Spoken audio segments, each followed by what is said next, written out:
j'ai un aveu à vous faire. J'ai toujours rêvé de participer à Top Chef. Mais pour le moment, la seule recette que je réussis à tous les coups, c'est les crêpes Suzette.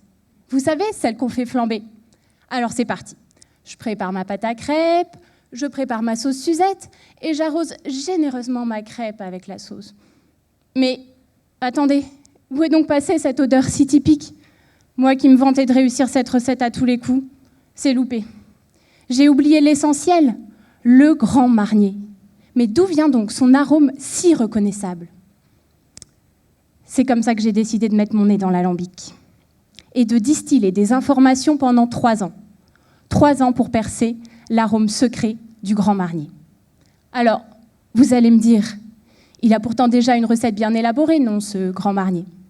En effet, c'est une liqueur à base d'écorce d'orange amère et de cognac.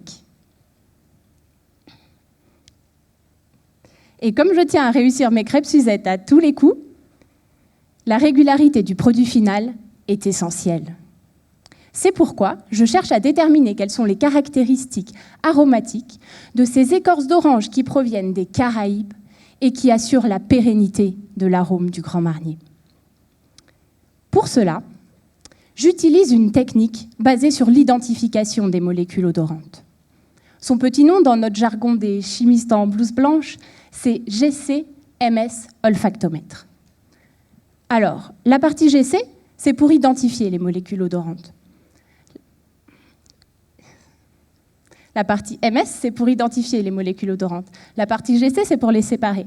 Et puis les molécules sortent une à une de la partie olfactomètre, un tuyau devant lequel des hommes, qui ont été sélectionnés pour leur capacité olfactive, viennent humer et décrire les odeurs au cours du temps.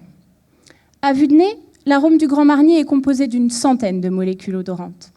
Mais attention, les molécules qui sont identifiées par la partie MS, c'est-à-dire les plus concentrées, ne sont pas forcément celles qui ont le plus d'impact olfactif. On vient là de mettre le nez sur un point essentiel. Le nez est plus sensible que la machine pour détecter certaines molécules odorantes. Et c'est là que réside toute la subtilité de cette méthode, qui allie les capacités de l'homme à celles de la machine. Alors bien sûr, on aura percé à jour le secret de la crêpe Suzette, mais on aura surtout compris la contribution des différentes molécules odorantes à l'arôme du Grand Marnier. C'est ainsi qu'on pourra créer de nouvelles liqueurs avec des combinaisons aromatiques innovantes pour le plus grand plaisir de tous les consommateurs.